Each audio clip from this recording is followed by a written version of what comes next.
I do too. It doesn't get much closer than that. All right. Well, it could. You could actually collide. That's scary, though. That person's going into the Sunco. It's got a 360 camera going on. Pretty cool. Pretty cool. We have a possible intersection. Somebody wants to go into the gas station. They're in that left turn area. So right here, we have that side of the vehicle coming up. Okay. Now, what can we do? Can we swerve left? Can we swerve right and maybe dodge it? So if we swerve left, maybe we have to apply the brakes. If we swerve right, maybe we have to accelerate. Can we apply the brakes right now and do some progressive braking in a red stage situation where we're just trying to slow ourselves enough to allow that person to go? We could also do that. Can we slow down to when that person's going, and that's going to buy us some time to possibly then make a decision to swerve left or swerve right? Yes. Either way, we should be covering those brakes. Either way, when we see this, we should be doing something, because if you don't do something, more than likely, something will happen to you. You have to be an active participant in your safety. And he did swerve. You notice how we're off to the side a little bit? We're on the far left. We're on the far left, so he's doing a great job locating the hazardous situation, assessing if it's a threat, navigating, and he's navigating himself into a new position for safety. Sees it, swerves over to the right, because that's the vehicle is right in the path of travel if he stayed in that spot. So when I tell you guys do something, this is why. We swerved. And we're in the other lane. We had to swerve into the other lane. So this person found an escape path. Great job. All right, nighttime riding. So take a look. I know MotoStars is talking right now, but take a look. Look how far your lights go. So when I tell you guys don't outrun your lights, we're going 62 miles per hour. Let's just say 62 miles per hour. If this is all you can see in 62 miles per hour, how fast can you stop? Can you stop where that light is? Can you end up where that light is? Because after this light, you don't know. You're assuming the road is still there. It could be the end of the earth. You don't know. You don't know if there's a pole in the middle of the road. You don't know if there's, a deer or a bear. They can concluded that it was So make sure you don't speed but it's definitely past your lights. Probably didn't see that road surface hazard. It could have been gravel. It could have been anything. Pedro Jesus. Okay. Whoa, what happened? What are we doing here? Kept it up. That's what she said. Good job. We had another corner coming up. So that's the thing. You made it through this corner. You have another one coming up. So we don't know exactly why this happened. Maybe he target fixated on the cyclist. It's like, oh, there's a cyclist. It kind of broke my line of sight. I can't tell what's happening. A little bit of a panic. Wasn't zoned in. Was just kind of like, I'm assuming, because this can happen to you. It's happened to me before where somebody like snapped me out of it. Like another vehicle, it broke my line of sight. It got me back into it. A little bit of highway hypnosis.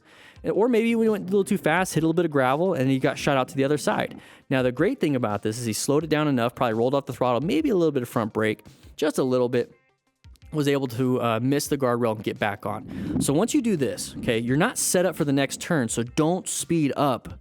I get it. You want to get back to the flow of traffic and that speed. And you might be embarrassed. You're like, I want to get out of here. Hopefully that cyclist didn't see that. If you do that, you do have another turn coming up.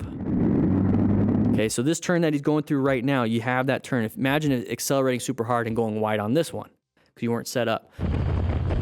Big boy. Sorry, I didn't want to brake too hard in front of the Ram truck. Ram truck drivers are stupid. You've seen Priuses?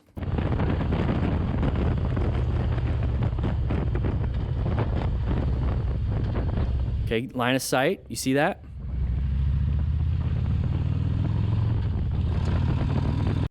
Let's take a look at that. I didn't apply enough brake and had to swerve. I hope I learned something from this. Okay, my MM. Let's take a look at this. So right away, you have a great position for safety. Great position for safety. If we're planning our ride, you have a good position for safety. And this is why. You have a decent space cushion. Really good space cushion. I'm going to assume that's where the tire is. Your line of sight is a great shot. You can see way past the vehicle. And you have an escape path right here. So you're already set up for that escape path. So even if you didn't brake enough, you're going to go towards that escape path. Hopefully nobody takes that spot. Hopefully the Ram truck doesn't move over and stuff. But you did a great job. So right there, already planning for a ride, already in a good position.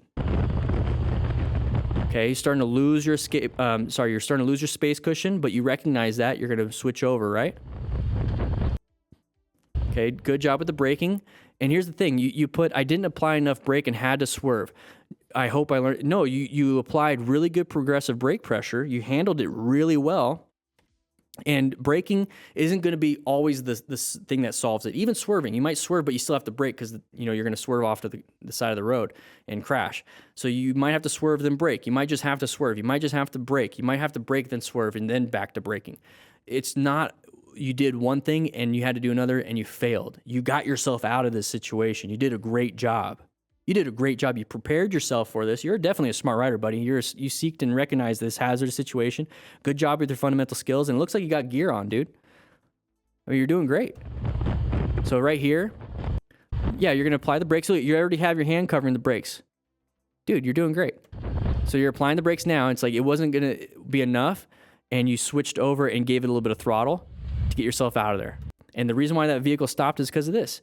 Now, why did we have to do this? You should be able to stop in time, right? You should be able to go with the flow of traffic, not have to do escape paths. Well, sometimes it happens, dude. Sometimes it happens. Sometimes it happens.